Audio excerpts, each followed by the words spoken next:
Chapter 19's topic is on video. Video in a computer consists of two main components: the monitor, our primary output device, and the video card, which handles all the communication between the processor and the monitor. Let's start by taking a look at the three varieties of video displays you may encounter today. We'll start with CRT monitors. The primary component of a CRT monitor is the cathode ray tube, which is why these monitors are referred to as CRTs. Electron beams inside the monitor move back and forth across the screen from top to bottom and left to right, one row at a time.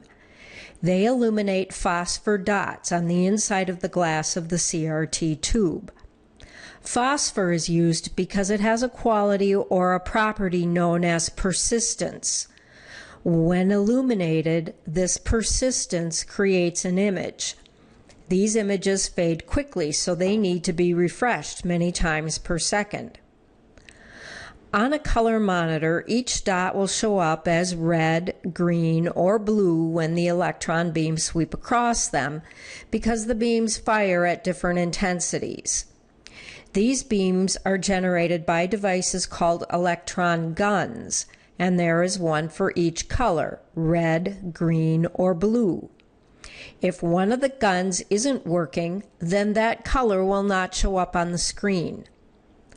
The yoke, or yoke coil, is a ring of electromagnets ranged around the area that the beams pass through. This controls the focus of the electron beams so that they strike the proper area of the screen. The horizontal refresh rate is the speed at which the monitor draws one line on the screen. The vertical refresh rate is the number of times per second the entire screen is redrawn, starting at the top and working down from left to right and then returning to the upper left. A slow refresh rate can make the screen appear to flicker. It is the video card that pushes the monitor to different vertical refresh rates. If the card's vertical refresh rate is set too high, it can damage the monitor. Also on the inside surface of the screen is the shadow mask. This is a metal screen with thousands of tiny holes in line with the dots of each pixel. The shadow mask allows only the proper gun to illuminate the proper dot. Three dots, one of each color, are arranged together and form a triad. Groups of dots that are painted or lit up by the electron beam are called a pixel, or picture element. The size of pixels changes depending on the number of times the electron beams are turned on and off, and the number of lines drawn on the screen. The smallest a pixel can ever be is one triad. Usually they are much larger.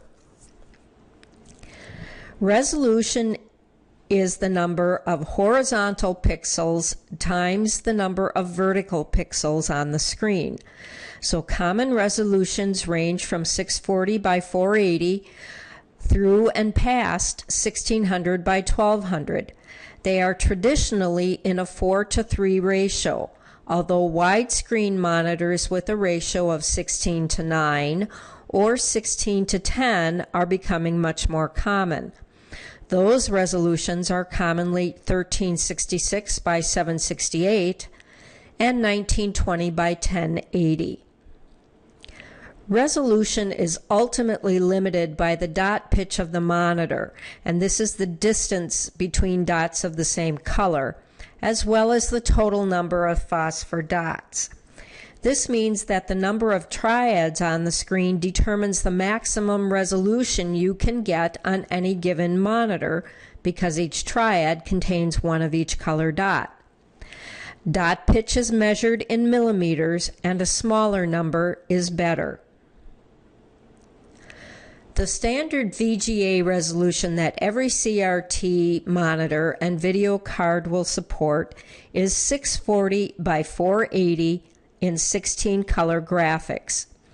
This is the setting that Windows will load in safe mode, which is why when you boot into safe mode, your screen generally looks different than it usually does. Choosing a resolution beyond what your monitor or video card can support will often give you a blank screen. You'll also get a blank screen if you're changing the refresh rate settings to something faster than your monitor can support. Read both monitor and video card documentation to determine the maximum allowable video settings for your particular system. Like many other computer components, monitors also have bandwidth. This is measured in megahertz, and it is the number of times per second that the electron guns can be turned on and off. There are components inside of a CRT monitor that can be adjusted or replaced, but only a trained technician should do this. The capacitors inside the monitor carry a large charge, and this is not fully discharged by simply unplugging the monitor. So don't poke around the inside of a CRT monitor without knowing how to discharge it, or it may be the last thing you do. LCD monitors take up less desk space than CRTs. They are lighter, they require less electricity, and they can provide a more precise image. LCD technology works by using the property of polarization of liquid crystals. These long, thin crystals always orient themselves in the same direction, and they will change direction when exposed to an electrical field. By changing direction, they either enable light to pass through or block it.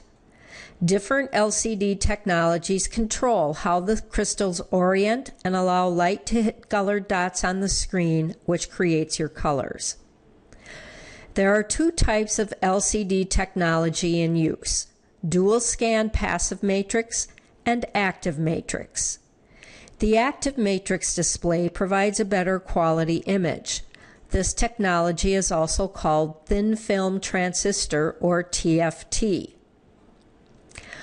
Low-end LCD panels use the dual scan passive matrix technology.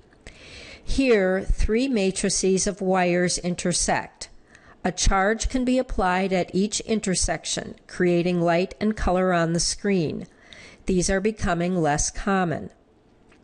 The better quality active matrix, or TFT technology, does not use wires. It uses one or more tiny transistors to control each color dot. This provides faster picture display, better definition, and tighter color control. Several advantages come with TFTs: brighter displays with better contrast, more available colors, which is also known as greater color bit depth, and a wider viewing area. There are no triads on LCD panels. Each group of three, red, blue, and green units, are called pixels. LCDs come with a fixed number of pixels equivalent to a common resolution called the native resolution. That will be the top resolution you get on that screen. You also can't run these screens at a lower resolution without severely degrading picture quality. One more thing LCDs have is backlighting. This provides brightness for the monitor and is provided by one or two cold cathode fluorescent lights.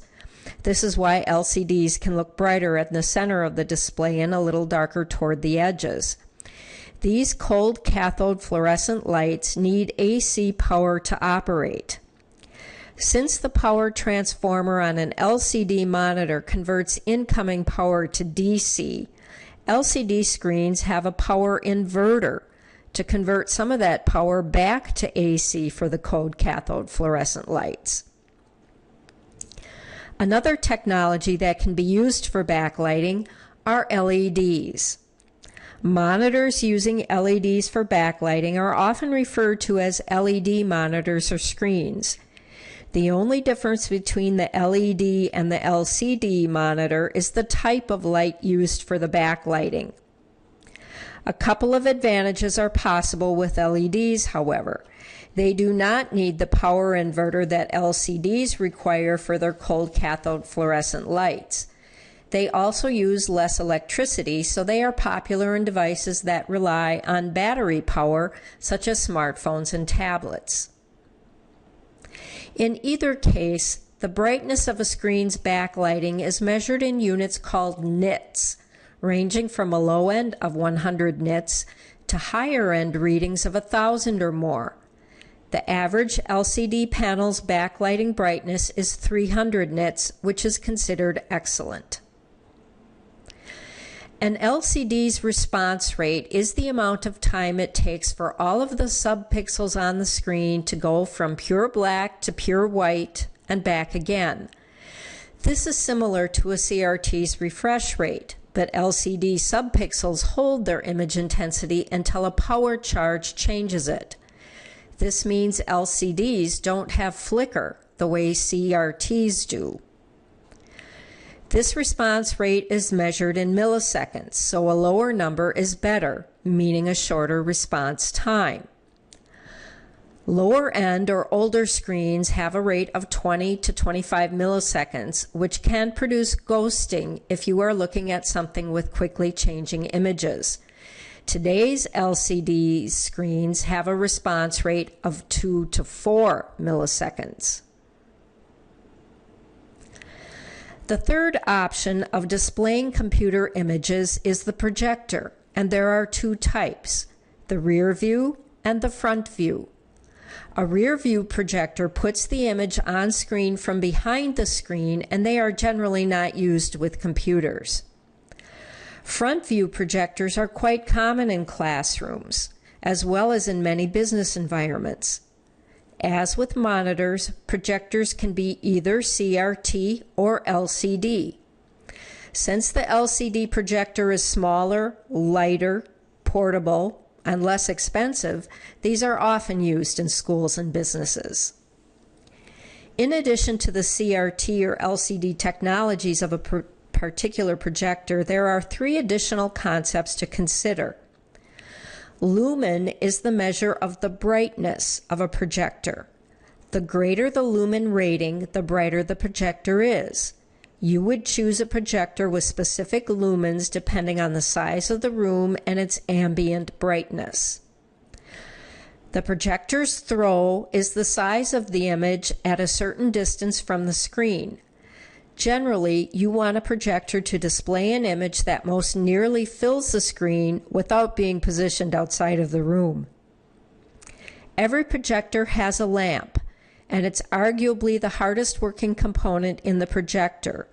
In producing the amount of light that they do, they also give off a lot of heat, so a fan is required to cool them. Lamps are also quite expensive, so they will often be set to shut down if not being used in order to prolong their usefulness. Whether LCD or CRT, monitors have several characteristics in common. The first is screen size. CRTs have two numbers for this, both measured diagonally. The monitor size is larger than the screen or viewable image size. 17, 19, and 21-inch CRT monitors are common. Remember, though, that the viewable image size can be about 1 inch to 2 inches smaller. LCDs just use the viewable image value. Connections. The standard CRT monitor connection to a video card is a 15-pin female connector for VGA and SVGA monitors.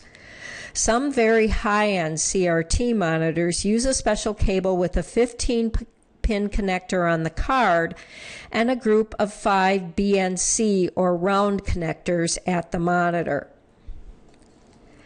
LCDs work with digital images, and unlike CRTs, which work with analog images, an extra layer of translation must occur for it to use the standard SVGA input on a standard video card. You can, however, get digital video cards to bypass this conversion. The typical connection on these is DVI, or digital video interface. These ports have square rather than round pinholes. Adjustments. Beyond power, monitors should have some kind of on-screen menu for further adjustments. These include physical screen adjustments as well as color adjustments. There is also usually a brightness setting to make a dimmer or brighter picture, and a contrast setting, which is the difference between the lightest and the darkest area on the monitor. Power conservation. CRT monitors that meet the VESA specification for display power management signaling can reduce CRT power consumption by approximately 75%. Leaving these monitors on all the time, besides wasting power, brings a noticeable decrease in brightness of the monitor in about a year. Using the DPMS settings is less taxing on the monitor than turning it on and off repeatedly. It's recommended to turn them on in the morning, use the power saving settings during the day, and turn them off at night to get the maximum image and life from the monitor. Today's monitor standards support a variety of different modes, which is to say, different combinations of color depth and resolutions. There is no definitive standard for all monitors anymore. Different standards are in place depending on the type of monitor being used. Your textbook summarizes some of these. Now let's look at video cards. Video cards are the interface between the monitor and the computer. The function of this component is to process video information from the processor and then send it out to the monitor. Two major items handle these tasks: video RAM and the video processor. Video in the early days of the PC required a very small amount of RAM in order to store the video image, a fraction of a megabyte. This was adequate when working with monochrome text. Even going to monochrome graphics only needed a bit more RAM. When dealing with multiple colors, a little more RAM was required. Bit depth or color depth is the measurement of how many colors a card can display. More RAM on a video card allows you to use more colors. Today, a color depth of 24 bits allows us to display 16.7 million colors. Using more color depth slows down video functions. This is why, when operating systems and applications began to be displayed in color with both text and graphics, the older ISA and ESA video cards and buses were no longer adequate for video display. VESA Video was an improvement for a short time, but the release of Windows 95 bogged that down as well. PCI was a vast improvement, as long as the video card was the only one providing traffic on the bus. Remember that with PCI, all the cards plugged into those slots share that data pathway. When sound, modem, and network cards began to use the bus as well, video again saw performance lags. Intel developed AGP, the Accelerated Graphics Port Bus, to meet the need for increased bandwidth. Like PCI, AGP is a local bus tied directly to the frontside bus through the North Bridge, but it has additional advantages that we looked at in the chapter on buses. It doesn't have to share its bus with anything else. It pipelines commands for processing much like the CPU does, and it can borrow system RAM to store video information. One drawback to AGP lies in the way they are designed, that double row of connecting pins. Because of this double row, AGP cards have to be inserted all the way into the slot. If there is even a slight bit of the pin showing above the slot, those connectors then are not making the proper contact with the pins in the slot, and the card appears not to function.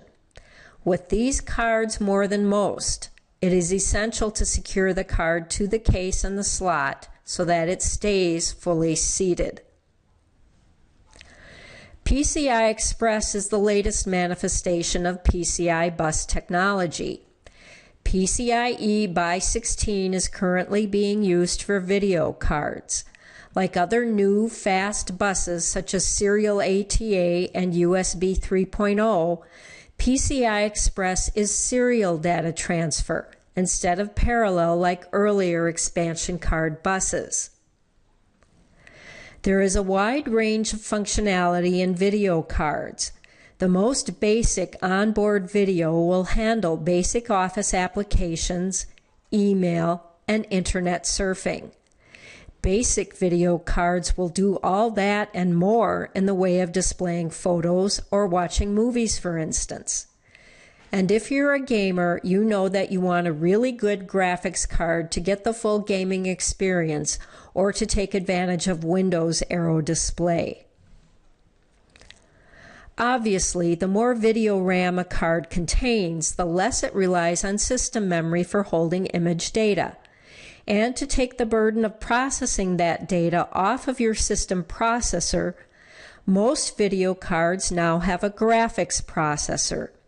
This processor does most of the work of taking commands from the system processor and translating them into coordinates and color information for the display and movement of images on the monitor. Several companies make most of the graphics processor for video cards: NVIDIA, AMD, and Intel. They all make and sell graphics processors to other companies for use on video cards.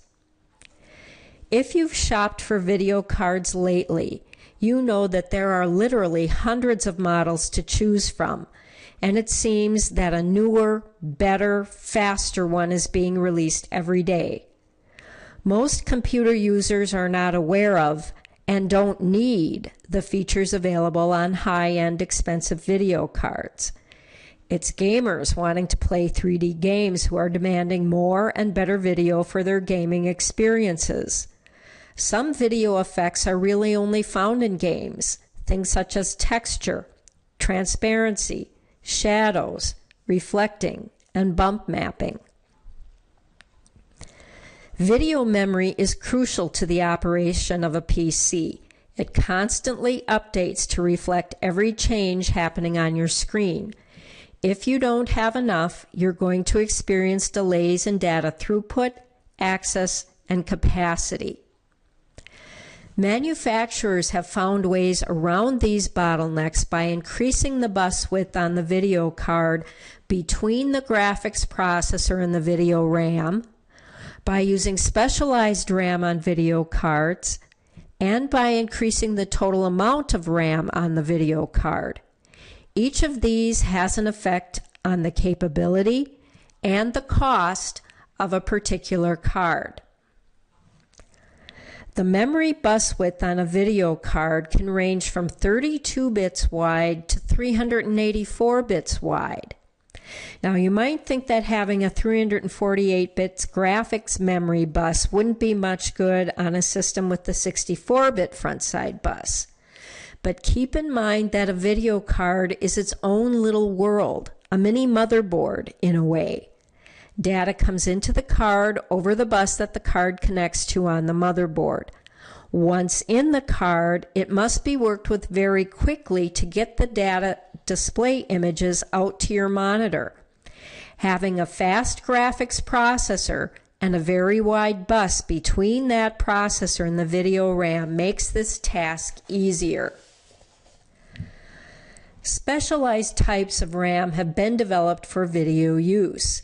One of the most useful modifications is the ability to both read and write data at the same time. The table in your book shows older and more current RAM technologies for use in video RAM.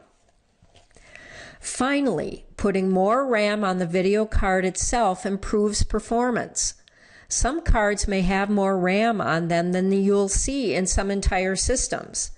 It's the same principle as cache memory. The more RAM closer to the processing of the data will speed up that processing. But, as with system RAM, there is always a point beyond which the amount of RAM makes no difference to performance, although that point gets higher all the time. It's become more common to put a graphics processor on the motherboard or inside the system's main processor. On the motherboard, these GPUs are often found built into the North Bridge. Connections on the card. Today's video cards often offer more than the standard VGA and DVI connectors, which makes them appropriate for connections to multimedia devices. S-video connectors, component and composite connections, and now HDMI ports can be found on video cards today. Like other devices, video cards require drivers to function. Manufacturers seem to be constantly updating their drivers, so check their websites often to get the best use from your card. The display applet is where you can make adjustments to your monitor and video card settings, including things like your desktop, appearance, power management, and other settings. The Settings tab lets you adjust resolution, color quality, update the drivers, and troubleshoot problems. 3D graphics is where most of the innovation has occurred in computers lately. Gaming is the driving force for these improvements, but as soon as they're available, they are also used by computer-aided design or CAD programs. 3D image technologies make use of things like sprites and objects and textures. 2D video cards could do these in a rudimentary way, but 3D video cards are designed to handle the processing required for such sophisticated displays. Communication between the system and the card became more important. Drivers simply tell the system how to execute that communication, but 3D graphics processing requires something more. A set of rather standard commands to produce the different items mentioned above. The answer is API, Application Programming Interfaces. API is a library of commands to be used when writing programs. Programs send API commands to the device driver, and the driver then directs the graphics hardware to perform those commands. There are two very common APIs in use today, OpenGL and DirectX. They both produce images of comparable quality, and many video cards will support both. DirectX is the one that makes life easier, especially when gaming. Developed by Microsoft, this protocol set enables software to bypass your Windows operating system and work directly with the hardware. This speeds up things like video, joysticks, and game controllers, as well as sound. Different subsets of DirectX support different areas of your PC. Direct 3D is access to hardware for 3D graphics. Direct Input is for joysticks and game controllers. Direct Sound is waveform support, and so on. A more comprehensive list is in your textbook. When it comes to troubleshooting video problems, remember that you need to take a look at both the video card and the monitor. Most video problems are due to improper drivers, poor connections, bad cables, and bad monitors. As far as video cards go, the cards themselves rarely fail, but the RAM can go bad or the fan on the GPU can fail. Both of these tend to produce the same error, a bad display. Things like fixed speckles or spots on the screen, funny colors, or overlaid images, or even screen decay. If your card tends to run hot or you are going to often use it intensely for gaming, leave an empty slot between it and any other expansion cards in the case for better airflow and to prevent overheating of those other cards. CRT monitors have several adjustments that you can make externally without opening the cover and exposing yourself to potentially fatal voltages. These include color adjustments, brightness and contrast, size and shape of the image on the screen. And again, I strongly recommend that you not work inside of a CRT monitor unless and until you have been specifically trained to do so. For best performance of LCD or CRT monitors, keep the screen clean, the cables tightened, and use power management settings. If you are still using a CRT, don't block the ventilation slots and don't place magnetic objects close to the monitor. This also includes many fluorescent lights. Finally, don't leave it on all the time.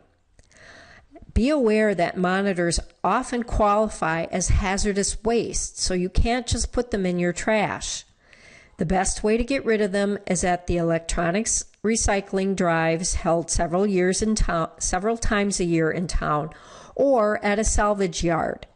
You might need to pay a fee for the recycling. When upgrading one part of your video system, be aware that you may need to upgrade the other in order to receive the full benefit. In other words, buying a great new video card won't get you far if you're going to be displaying on a 10-year-old monitor. This concludes our discussion of video.